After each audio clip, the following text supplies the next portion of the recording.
Ini deh, dalam konteks dasa samyojana, samyojana yang keempat dan kelima itu adalah kamaraga dan vyapada.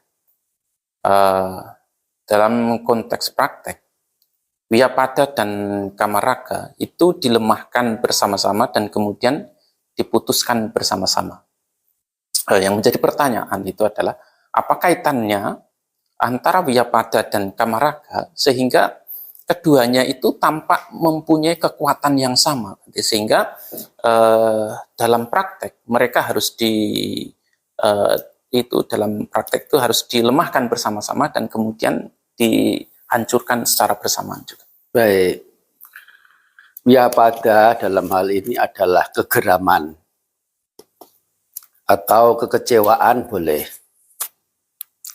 bentuk duka cita atau bentuk rasa iritasi yang dalam skala tertentu. Itu adalah satu kondisi batin yang cenderung negatif, yang bersifat merusaknya itu sangat tinggi. Baik merusak diri sendiri maupun merusak siapapun di sekitarnya. Sedangkan kamaraga yaitu nafsu ragawi yang berkaitan dengan kesenangan-kesenangan indrawi, yaitu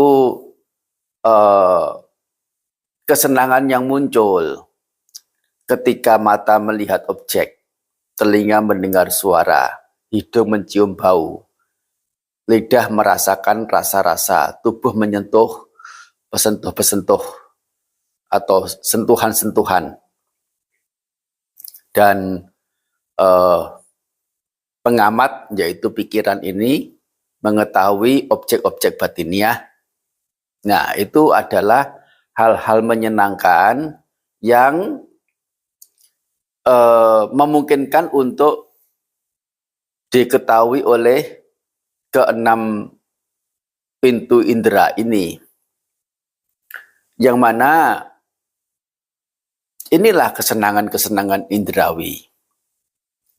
Nah, mengapa vyapada atau bhyapada ini dikatakan terpotong bersamaan dengan kamaraga? Oleh karena sebetulnya vyapada itu adalah bentuk lain dari kamaraga yang belum kunjung tercapai atau yang sudah lepas dari kepemilikan seseorang.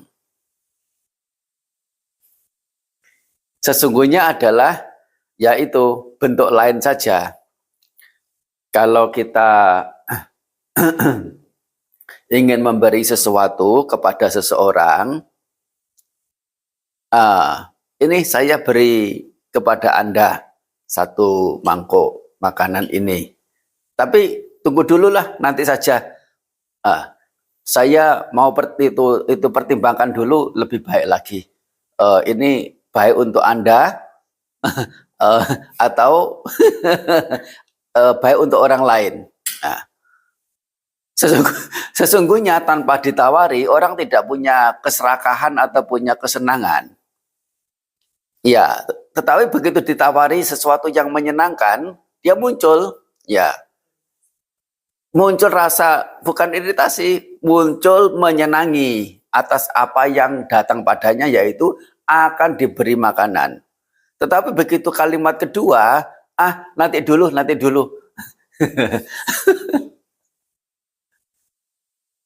Nah, sesungguhnya kalau tidak ada keserakahan begitu ya, kemunculan kebencian itu apa namanya tidak muncul, oleh karena kebencian itu adalah nama lain dari keserakahan yang belum tercapai atau yang sudah terlepas, yaitu sudah terlepas dari kesenangan itu.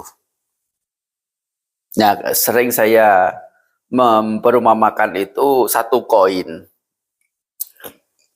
Koin itu ada gambar di satu sisi dan ada angka di sisi yang lain. Nah, sesungguhnya itu ada di koin yang sama. Tidak jauh berbeda, tidak akan lari dari mana-mana, pergi bersamaan, hilang bersamaan, berada bersamaan. Tetapi ketika koin sisi gambar itu muncul, sisi angka tidak bisa muncul. Kalau sisi angka muncul, sisi gambar tidak bisa muncul. Kesenangan tidak bisa muncul bersamaan dengan kebencian atau kesebalan atau sebal ya. Ya, dasarnya apa muncul gambar, muncul angka itu? Kenapa sampai muncul gambar, muncul angka? Dari mana munculnya gambar, munculnya angka? Atau dalam pertanyaan yang lain, berdasarkan apa gambar itu muncul, angka itu muncul? Berdasarkan batangan koinnya itu. Kalau tidak ada lempengan koinnya itu, bagaimana gambar, angka bisa muncul di koin? Nah, lempengan koin itulah yang saya mengupamakan itu sebagai moha atau kesesatannya. Jadi gambar bisa muncul, angka bisa muncul didasari oleh lempengan koin. Kalau lempengan koinnya nggak ada, gambar tidak bisa muncul, angka tidak bisa muncul. Nah, tetapi ya itu memungkinkan kesesatan itu muncul ya tanpa ada nafsu ragawi atau kebencian. Lempengan itu muncul bisa tanpa ada gambar dan tanpa ada angka. Tapi kemungkinannya ya memang sangat sulit. Soalnya tidak ada lempengan manapun yang tidak bercorak. Meskipun tidak sengaja diberi gambar atau angka tertentu, itu sudah punya corak permukaan yang apa namanya pasti ada secara naturalnya. Demikian pula batin ini baik disengaja maupun tidak disengaja memunculkan kesenangan dan kebencian, ya corak-corak batin niyah itu selalu ada. Nah, selalu ada entah apapun, baik yang kasar maupun yang lembut.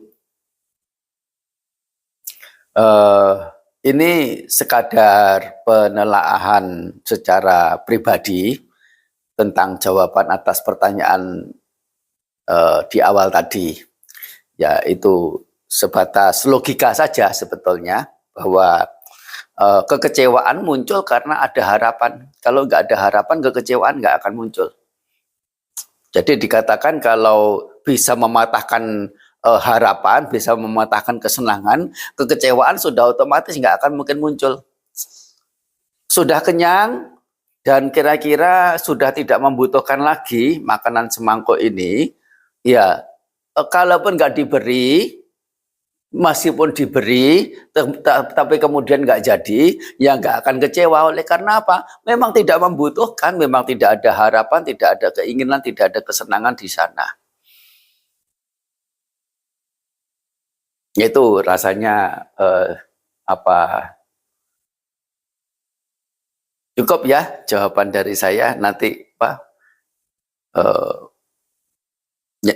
penanya boleh menambahkan apa gitu, tambahan-tambahan penjelasan atau mungkin pertanyaan lanjutan, silakan.